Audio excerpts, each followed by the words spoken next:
Olá, abençoados! Graça e paz! Bem-vindos ao canal da Graça Pura. Sejam todos bem-vindos. Obrigado a todos vocês que nos seguem diante de tantas redes sociais que nós temos hoje, né? Obrigado a vocês que nos seguem em várias delas, tá bom? Bom, queridos, nesta mensagem, mais uma vez, vamos debater uma questão bíblica que permeia toda a Escritura, que é o significado do dia do Senhor e a forma como Deus vem para julgar as nações. Será que devemos interpretar isto de forma literal? Ou existe um significado mais profundo e metafórico?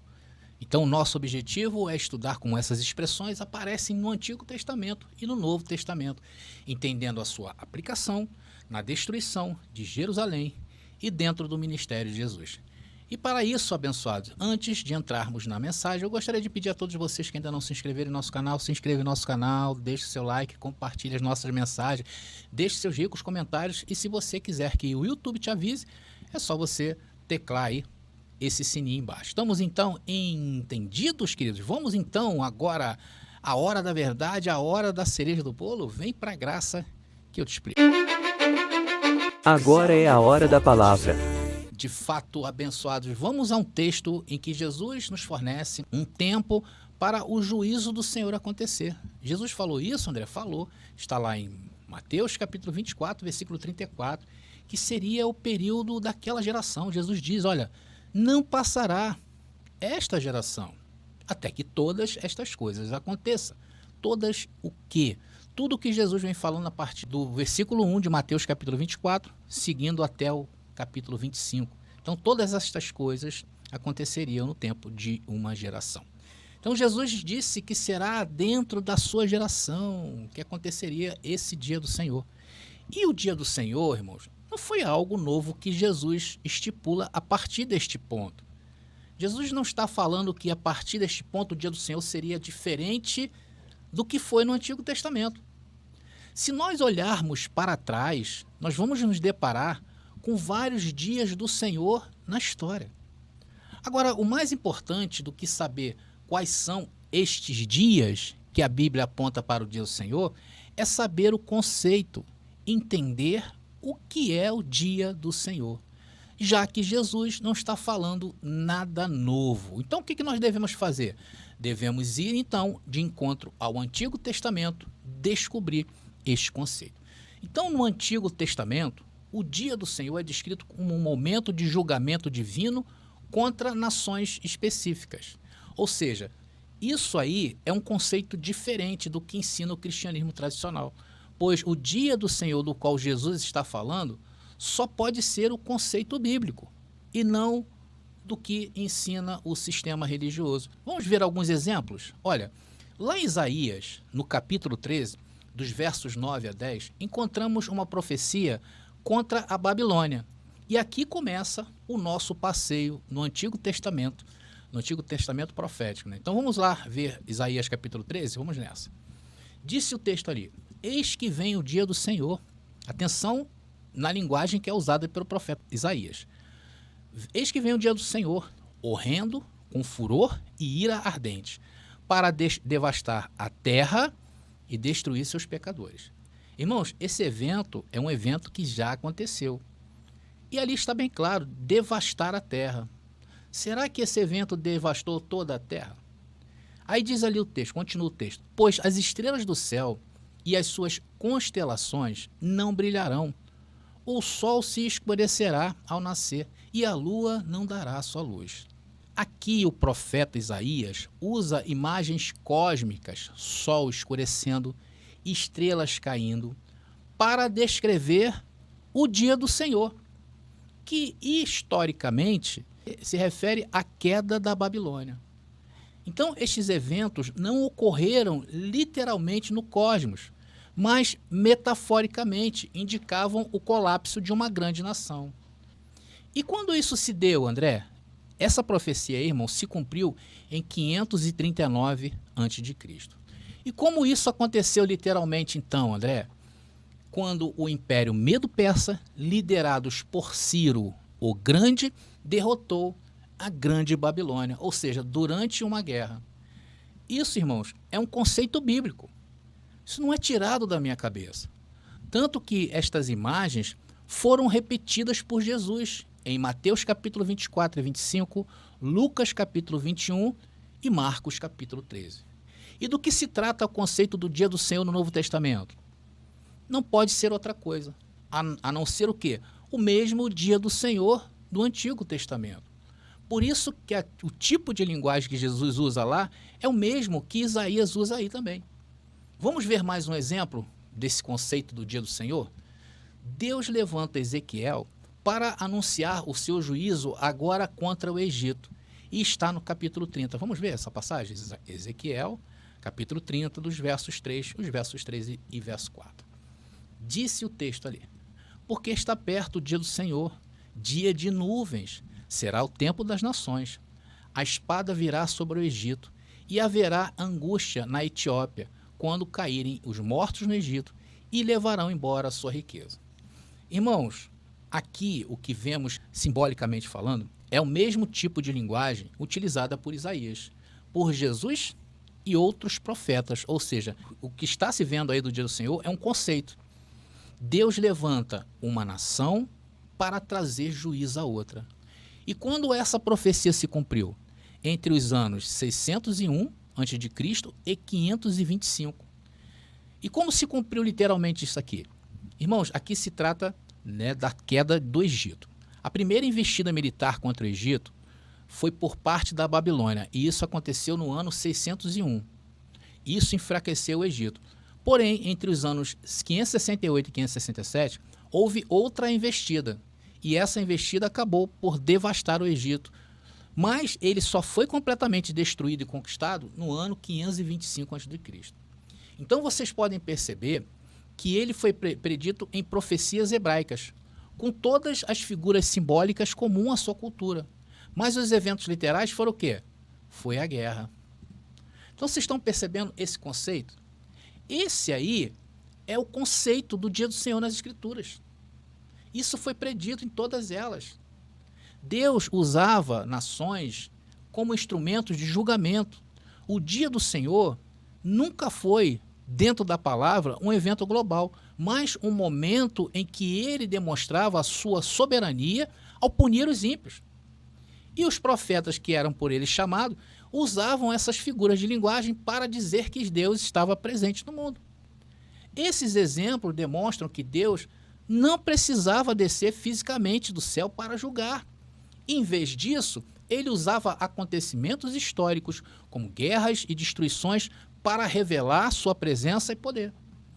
Agora, irmãos, vamos voltar a Jesus, e ele segue esse mesmo padrão ao prever a destruição de Jerusalém. E ele nos deu pistas como ele usa o dia do Senhor. Está lá em João, capítulo 5, versículo 19. Vamos ler. Eu só faço o que vejo meu Pai fazer. Olha a pista que o Senhor está nos dando. Olha o que Jesus está falando, que ele só faz o que viu o Pai fazer.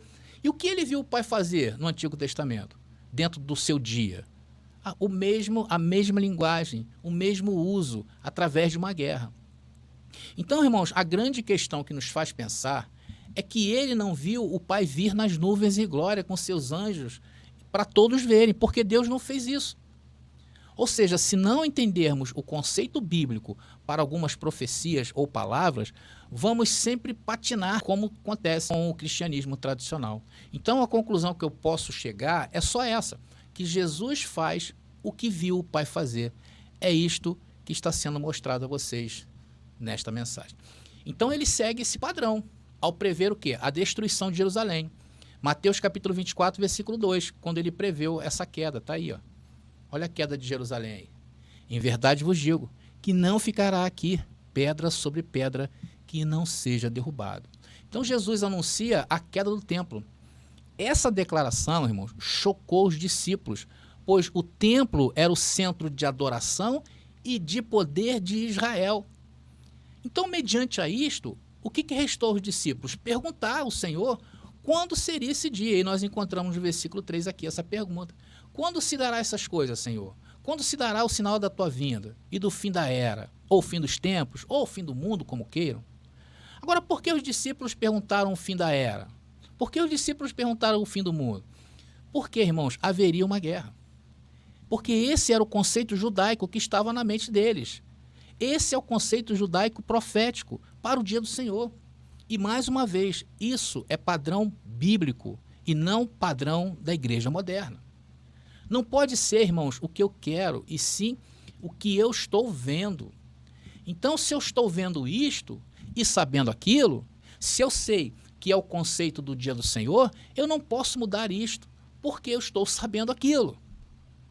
Vocês estão entendendo? E qual é a resposta que Jesus dá a seus discípulos diante dessa pergunta? Todo o compêndio que você vê aí a partir do verso 3 de Mateus capítulo 24 e também Mateus capítulo 25.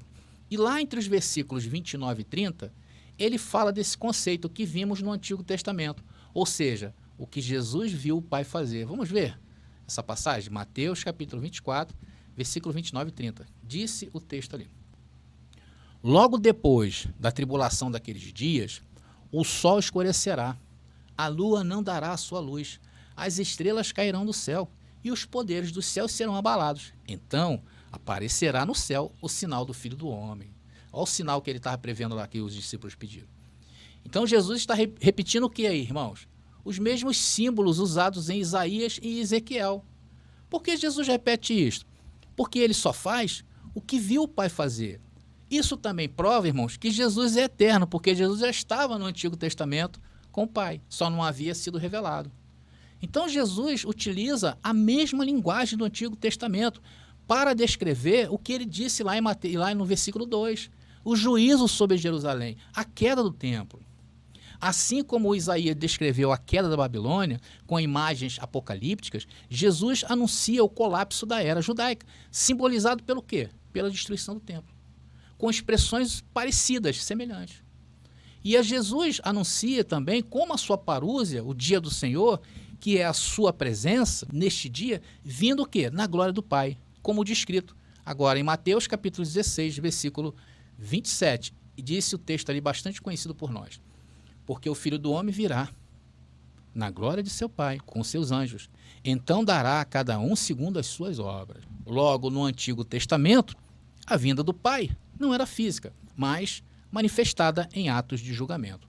Assim, a vinda de Jesus seria da mesma maneira uma demonstração de poder e autoridade divina, e não um retorno literal como um homem físico ou em um corpo glorificado, parecido com o físico. Porque é assim que o cristianismo tradicional ensina essa passagem, não é verdade? Que ele virá e todo olho verá. Irmãos, e uma das bases que o cristianismo sustenta e usa é que, da mesma forma que Jesus apareceu de forma humana, assim também se daria ou se dará para eles a segunda vinda. Por isso que eles esperam esse retorno material de Jesus. Porém, dentro das Escrituras, não há base para se pensar assim.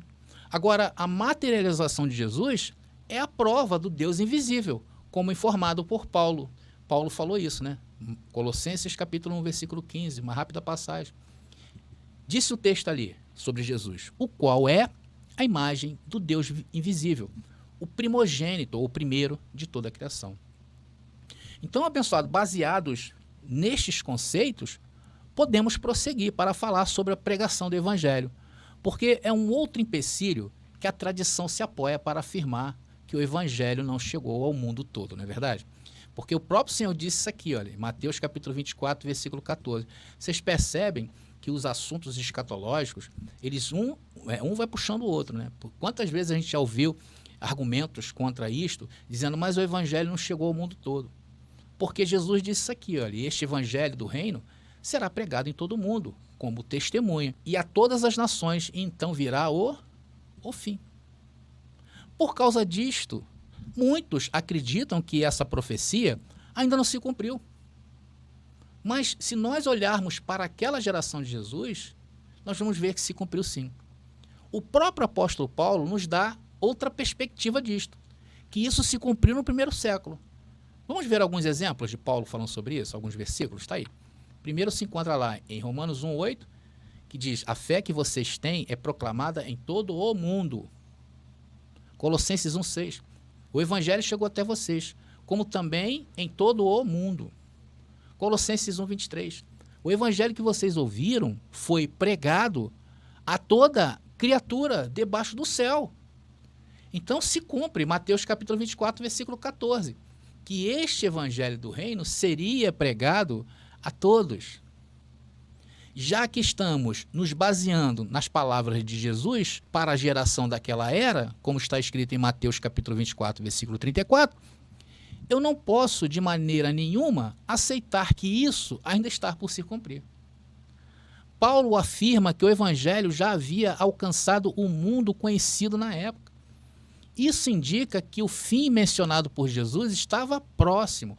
Mas que fim é este? O fim da era judaica, simbolizada pelo quê?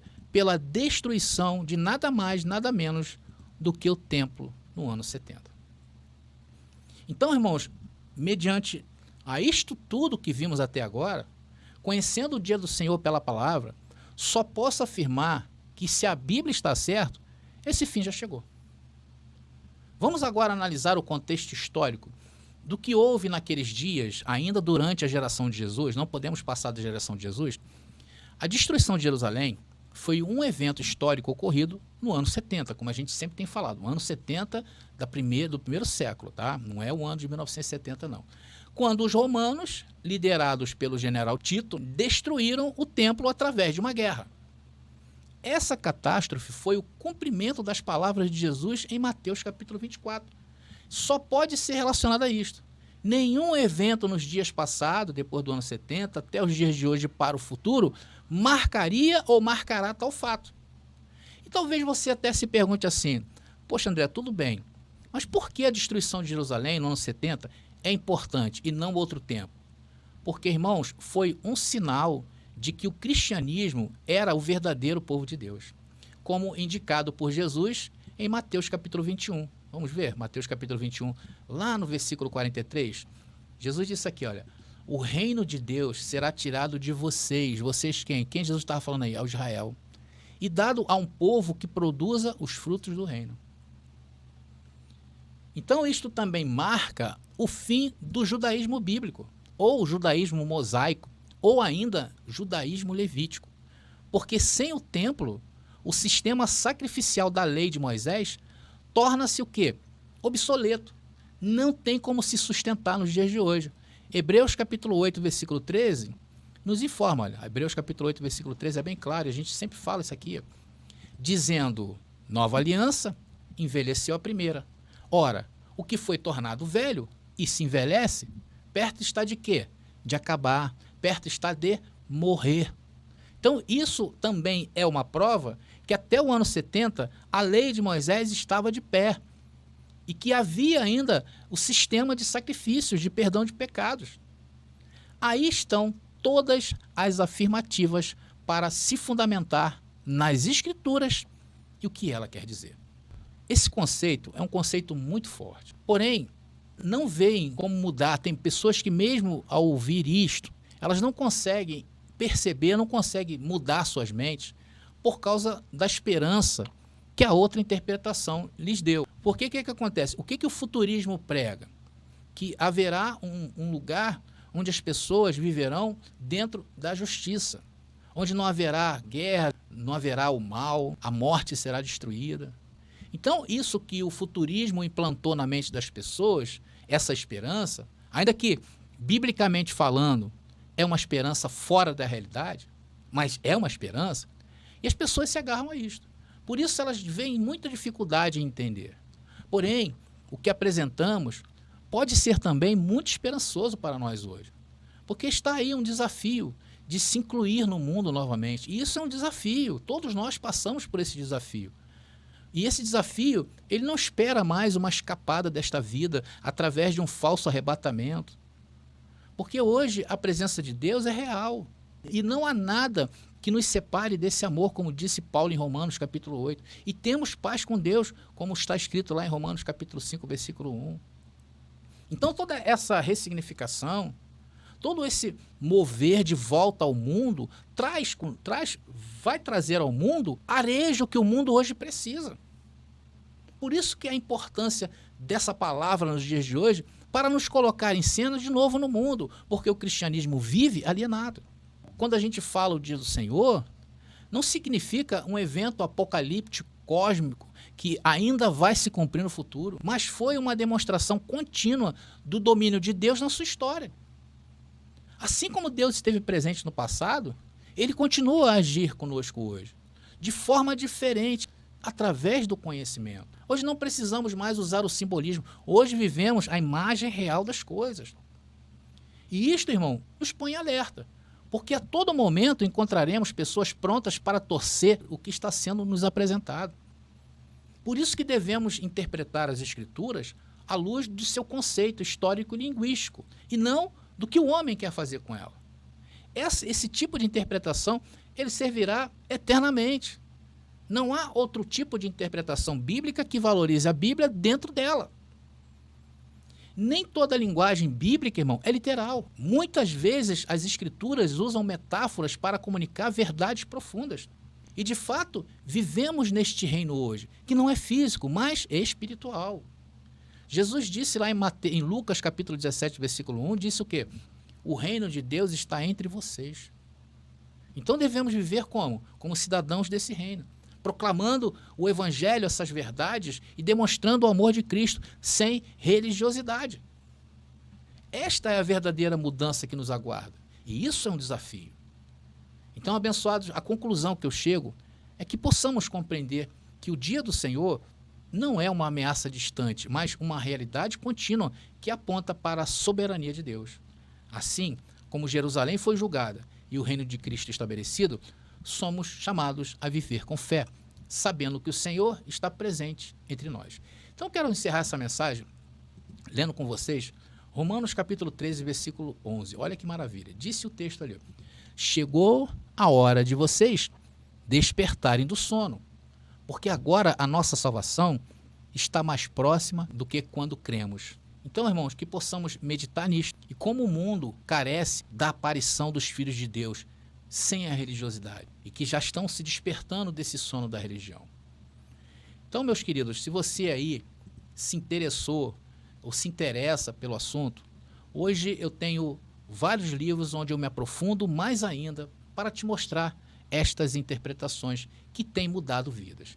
E se você quiser conhecer a nossa livraria, com os vários títulos, me acessem diretamente no nosso WhatsApp, que é o 21-97987-4668. Está embaixo nas descrições. E vejam também, se você talvez não queira falar comigo, vá direto lá no link que vai levar à livraria nossa, tá bom? Livros como este, O Sermão do Fim do Mundo, onde eu dou detalhes ricos de todo o capítulo 24 e 25 de Mateus. Ok, abençoados? Então, eu vou ficando por aqui. Assista aí esse spot bacana. Graça e paz e até a nossa próxima mensagem. Livros com a interpretação do preterismo completo que eu recomendo. O primeiro é O Sermão do Fim do Mundo, uma escatologia que você nunca viu. Neste livro é feita uma análise detalhada do Sermão do Monte das Oliveiras, em Mateus capítulo 24 e capítulo 25, sob a perspectiva da escatologia consumada, desafiando interpretações tradicionais e revelando o cumprimento das profecias no contexto do primeiro século. O segundo livro é As 33 Maneiras de Matar o Diabo.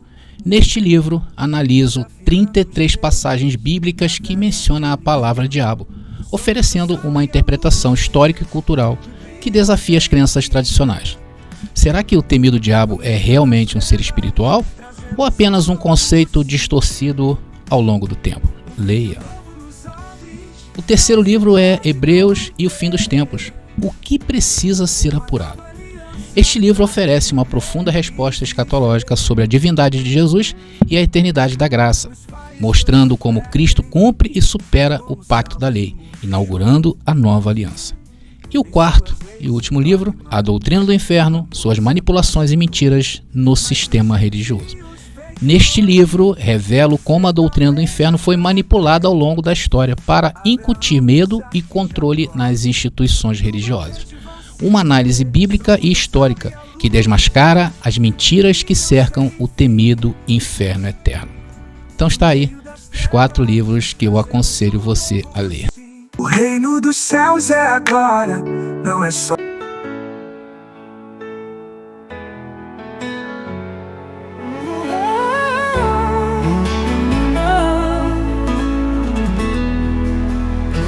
Eu caminhei na escuridão, buscando uma razão.